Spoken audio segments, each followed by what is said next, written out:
الله الرحمن الرحيم نحمده ونصلي ونسلم على رسوله الكريم أما بعد فأعوذ بالله من الشيطان الرجيم بسم الله الرحمن الرحيم وقال ربكم ادعوني أستجب لكم إن الذين يستكبرون عن عبادتي سيدخلون جهنم داخرين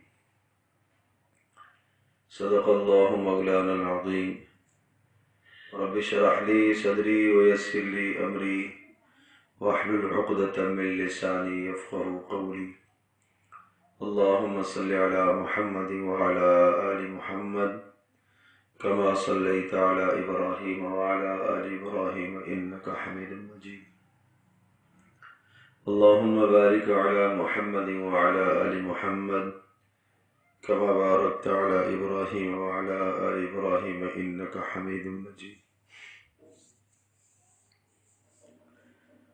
اللہ تبارک و تعالیٰ کا ارشاد گرامی ہے وقال ربکم تمہارا پروردگار تم سے یوں کہتا ہے ادعونی استجب لکم تم مجھ سے مانگو تم مجھے پکارو استجب لکم میں تمہیں عطا کروں گا تمہاری پکار کو سنوں گا ان الذین یستکبرون عن عبادتی بے شک وہ لوگ جو مجھ سے مانگنے سے اعراض کرتے ہیں نہیں مانگتے سیدخلون جہنم داخرین ان قریب وہ ذلیل اور رسوا ہو کر جہنم میں داخل ہوں گے۔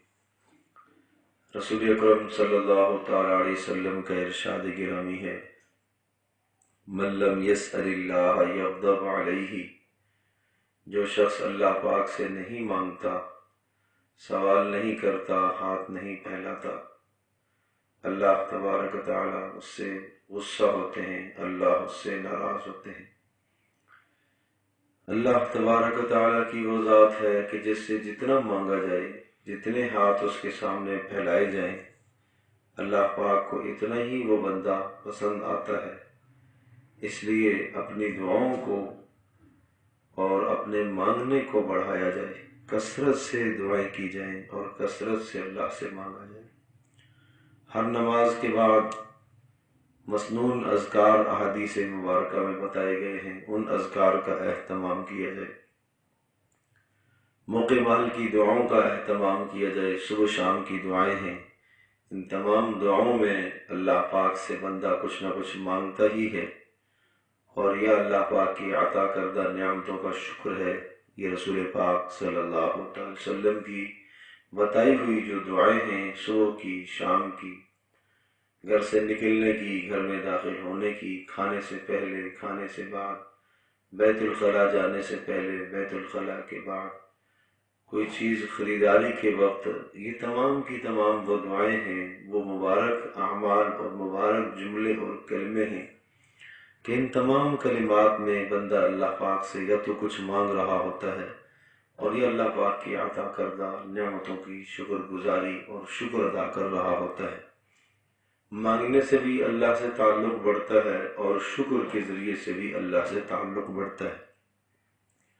حضرت صلی اللہ تعالی علیہ وسلم نے جو مبارک دین ہمیں عطا فرمایا ہے، اس مبارک دین میں یہ بات بڑی اہم ہے کہ بندہ ہر وقت اللہ سے جڑا رہے، بندے کا ہر وقت اللہ پاک سے تعلق قائم رہے، ہر وقت اللہ پاک سے کچھ نہ کچھ مانگتا رہے یا اللہ کی نعمتوں کا شکر ادا کرتا رہے۔ تو صبح شام کے مسنون اذکار جو بتائے جاتے ہیں، موقع بحال کی جو دعاؤں کا کہا گیا ہے، ان دعاؤں کے بعد، ان مسنون اذکار کے بعد چند اعمال میں آپ کو بتاتا ہوں جن اعمال پر اللہ پاک کی بڑی مدد اترتی ہے، اور وہ اعمال اور وہ اذکار پڑھ کر انسان اللہ کا مقرب بنتا ہے اور آدمی تفکرات سے، غموں سے، پریشانیوں سے نجات بھی پاتا ہے، اور اللہ پاک سرخروئی اور خوشی کی زندگی اسے عطا فرماتے ہیں۔ ان اذکار میں سے یعنی بڑے اذکار جس سے انسان کی دنیا اور آخرت دونوں جہانوں کے مسائل حل ہوتے ہیں، غم چھٹتے ہیں، وہ اذکار عرض کر رہا ہوں۔ ان اذکار میں سے پہلا ذکر درود شریف کی کثرت۔ درود شریف کی کثرت یہ وہ مبارک عمل ہے کہ جس درود شریف کو آدمی جب پڑھتا ہے، اللہم صلی علی محمد کہتا ہے، تو اس میں دو خصوصیات جمع ہو جاتی ہیں۔ اللہ تبارک و تعالیٰ بھی کریم ہے اور رسول اکرم صلی اللہ تعالی علیہ وسلم بھی کریم ہے، تو دو کریموں کے درمیان میں بندہ آ جاتا ہے، اور جب دو کریموں کے درمیان میں انسان آ گیا تو اس کی ہر تفکرات سے، ہر غموں سے اور ہر برائی سے اس کی حفاظت ہو ہی جاتی ہے، اور اللہ تبارک و تعالیٰ اس کی حفاظت کر لیا کرتا ہے۔ اس لیے درود شریف کی کثرت کا اہتمام کیا جائے۔ اللہم صلی علی محمد النبی الامی وعلی آلہ وبارک وسلم، یہ مختصر درود ہے، اس کا اہتمام کیا جائے، اور درود کے اندر صلاۃ اور سلام دونوں ہوں، جو کہ قرآن مجید میں دونوں کا حکم ہے۔ یا ایہا الذین آمنوا صلوا علیہ وسلموا تسلیما، یا ایمان والو رسول اکرم صلی اللہ تعالی وسلم کی خدمت میں صلاۃ بھی پیش کرو، سلام بھی پیش کرو۔ اور صلاۃ کا مطلب یہ ہے کہ رسول اکرم صلی اللہ تعالی علیہ وسلم کی درجات کی بلندی کی اللہ پاک سے دعائیں مانگنا، اور سلام بھی پیش کرنے کا حکم ہے۔ تو ان دونوں کلمات کا حکم ہے، لہٰذا درود شریف کے اندر دونوں کلمات کو شامل کیا جائے، صلاۃ بھی ہو، سلام بھی ہو۔ اس لیے اللہم صلی علی محمد النبی الامی وعلی آلہ وبارک وسلم، اس میں دونوں فائدے ہیں، صلاۃ بھی موجود ہے، سلام بھی موجود ہے۔ اور جب یہ مبارک کلمہ رسول اکرم صلی اللہ تعالی علیہ وسلم کی خدمت میں پیش ہوتا ہے، صلاۃ و سلام کا کلمہ، ہمارا درود شریف دنیا کے کسی بھی خطے میں پڑھا جاتا ہے تو وہ درود شریف فرشتوں کے ذریعے سے رسول اکرم صلی اللہ تعالی وسلم کی خدمت میں پیش کیا جاتا ہے۔ جب آپ علیہ الصلوۃ والسلام کی خدمت میں پیش کیا جاتا ہے تو یہ درود شریف یہ ہماری طرف سے حضرت صلی اللہ علیہ وسلم کی خدمت عالیہ میں ایک ہدیہ ہوتا ہے، ایک تحفہ ہوتا ہے۔ اور جب یہ ہدیہ اور تحفہ ہوتا ہے تو نبی پاک صلی اللہ علیہ وسلم کا مزاج مبارک یہ تھا کہ آپ علیہ الصلوۃ والسلام اس ہدیے کا، تحفے کا ضرور بدلہ دیا کرتے تھے۔ اور اب حضرت صلی اللہ علیہ وسلم اس دنیا میں نہیں ہیں، عالم برزخ میں ہیں، تو حضرت صلی اللہ تعالی علیہ وسلم وہاں سے جو بدلہ دیں گے وہ دعاؤں کا بدلہ ہے۔ اس لیے محدثین نے لکھا ہے کہ جو آدمی کثرت سے درود شریف کا اہتمام کرتا ہے اسے رسول اکرم صلی اللہ تعالی وسلم کی دعائیں حاصل ہوتی ہیں، نبی پاک صلی اللہ تعالی علیہ وسلم کی سفارش اسے حاصل ہوتی ہے، اور حضرت صلی اللہ علیہ وسلم کی دعاؤں میں اس کا حصہ ہوتا ہے۔ اس لیے کثرت سے درود شریف کا اہتمام کیا جائے۔ اور یہ بات بھی ذہن نشین فرمائی کہ جو آدمی کثرت سے درود شریف پیش کرتا ہے، حضرت صلی اللہ تعالی وسلم کی جانب سے اس کو جواب بھی آتا ہے۔ آپ کے دروازے کے پاس سے روزانہ ایک شخص گزرتا ہے اور وہ روزانہ گزرتے ہوئے آپ کو سلام کرتا ہے، بڑے احترام سے، ادب سے سلام کرتا ہے۔ ایک دن گزرا، دوسرے دن گزرا، تیسرے دن گزرا، بالآخر آدمی پوچھتا ہی ہے کہ یہ کون آدمی ہے، یہ بڑا اچھا ہے، بڑے اخلاق والا آدمی ہے، یہ کون ہے یہاں سے گزرتے ہوئے سلام کرتا ہے؟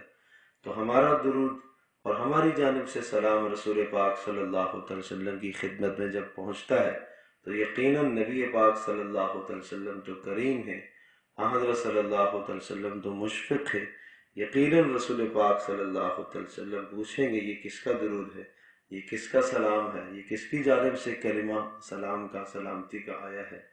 اور حضرت صلی اللہ تعالی علیہ وسلم کی دعا جس کو مل گئی اس کی دنیا، اس کی آخرت بن جائے گی، اس کے لیے اور کیا چاہیے؟ عمر بن خطاب رضی اللہ تعالی عنہ فرمایا کرتے تھے کہ میں حضرت صلی اللہ علیہ وسلم سے میں نے اجازت لی، اور اجازت لے کر میں عمرے پر جانا چاہا، آپ نے مجھے اجازت دے دی، تو آپ علیہ الصلوۃ والسلام نے مجھ سے یہ ارشاد فرمایا کہ اے عمر، یا اخی، اے میرے چھوٹے بھائی، مجھے اپنی دعاؤں میں یاد رکھنا، مجھے بھی نہ بھولنا۔ تو حضرت عمر فرمایا کرتے تھے کہ یہ رسول پاک صلی اللہ علیہ وسلم کا مجھے ارشاد فرمانا کہ میرے لیے دعائیں کرنا، مجھے اپنی دعاؤں میں نہ بھولنا، یہ اتنا عزیز کلمہ تھا میرے نزدیک کہ اگر ساری دنیا ایک طرف رکھ دی جائے تو ساری دنیا سے زیادہ محبوب مجھے یہ کلمہ ہے جس کلمے میں حضرت صلی اللہ علیہ وسلم نے مجھ سے فرمایا کہ آپ میرے لیے دعائیں کرنا۔ تو ان لوگوں کا رسول پاک صلی اللہ علیہ وسلم سے تعلق تھا، نبی علیہ الصلوۃ والسلام سے انہیں محبت تھی، اور وہ ایک ایک ادا آپ علیہ الصلوۃ والسلام کی چاہتے تھے، پسند کرتے تھے۔ تو ہم بھی درود شریف کی کثرت کریں، اس کے نتیجے میں نبی پاک صلی اللہ علیہ وسلم کی جانب سے دعاؤں کا بہت بڑا حصہ ہوگا۔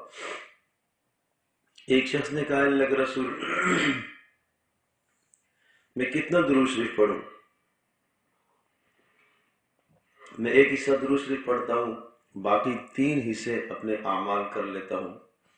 تو آپ علیہ الصلوۃ والسلام نے ارشاد فرمایا کہ ما شئتا، جیسے تیری مرضی ہے، وہ ضد، لیکن زیادہ پڑھ لو تو یہ تیرے لیے بہتر ہوگا، یہ تیرے لیے خیر ہوگی۔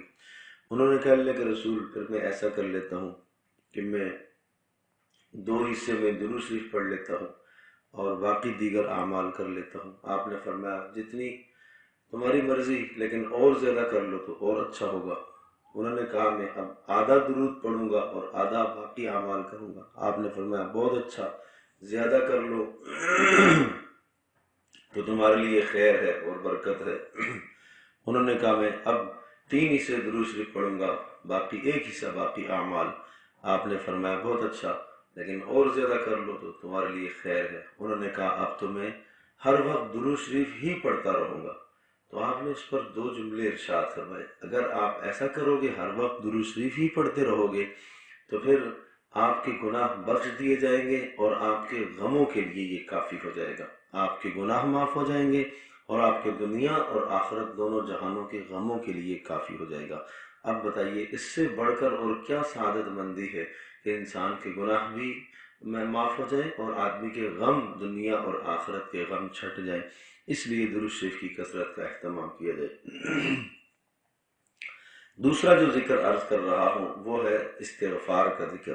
استغفر اللہ الذی لا الہ الا هو الحی القیوم واتوب الیہ۔ چلتے پھرتے اٹھتے بیٹھتے استغفار استغفار استغفار، اور یہ وہ مبارک عمل ہے کہ جس کی بدولت اللہ پاک کے عذاب کے فیصلے واپس ہو جاتے ہیں، اللہ کے عذاب کا فیصلہ ٹل جاتا ہے۔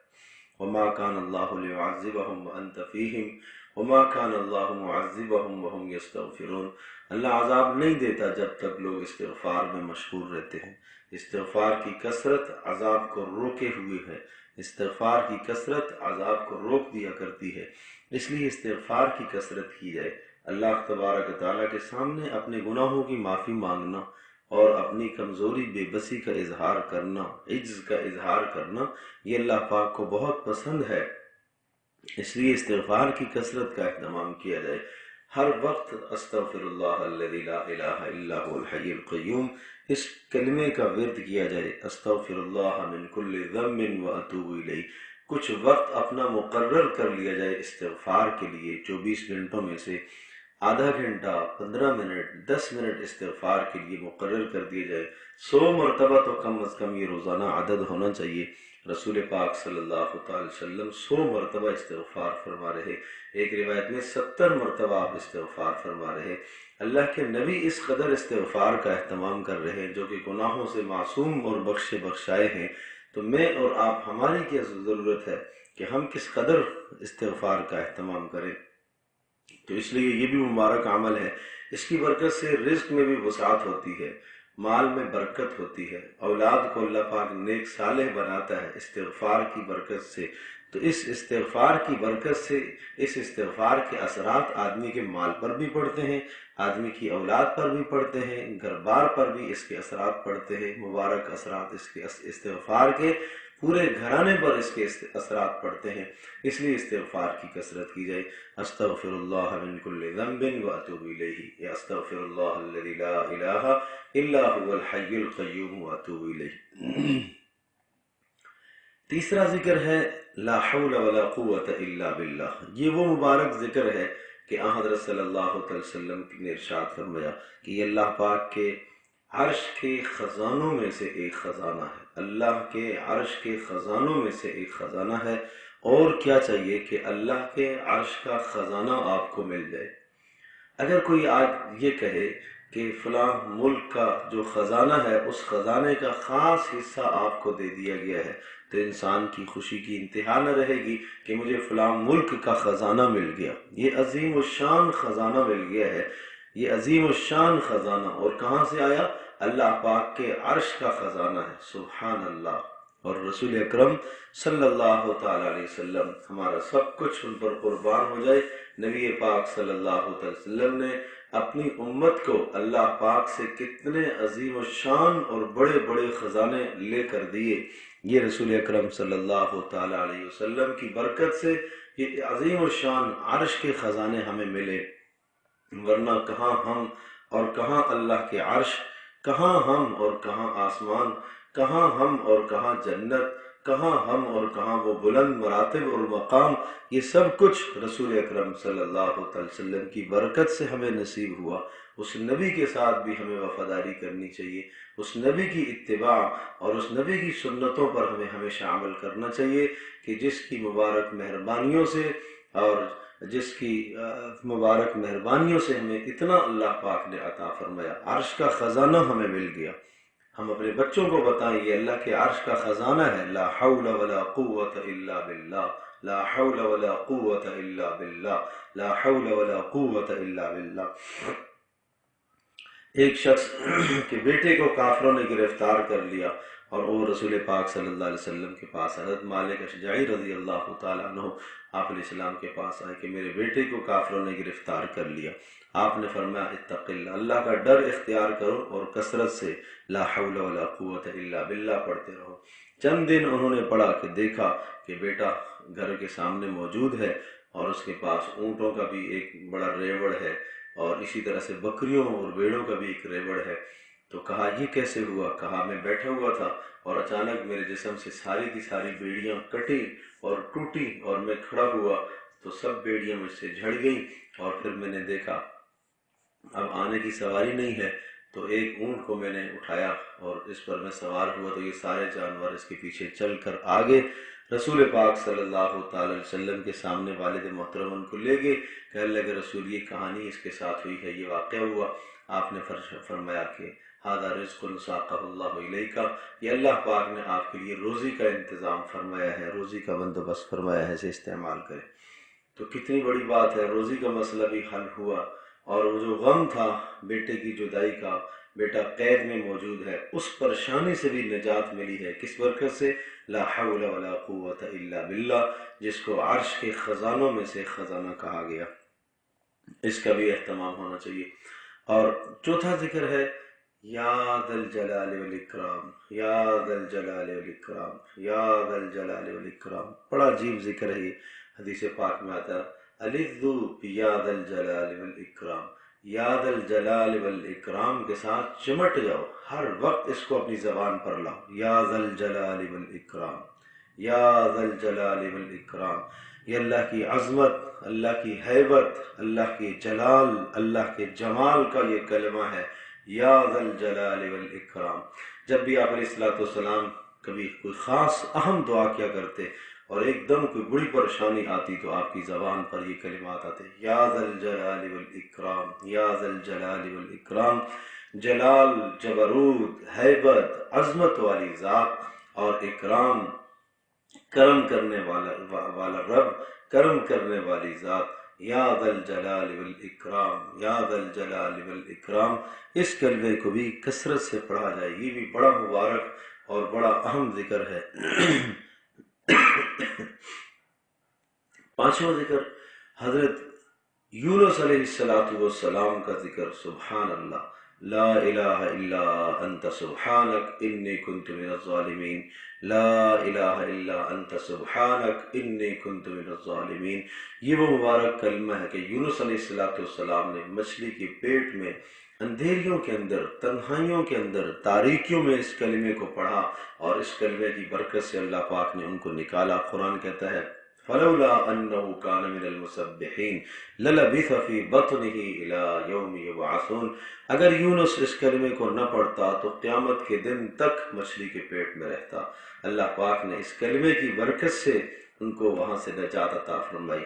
بڑے غم سے اللہ پاک نے ان کو نجات دی. لا الہ الا انت سبحانک انی کنت من الظالمین. قرآن کہتا ہے فاستجبنا لہ ونجیناہ من الغم. جیسے یونس نے ان کلمات سے پکارا، فوری ہم نے ان کی پکار کو سنا. ونجیناہ من الغم، اور ہم نے ان کو اس غم اور پریشانی سے نجات دی.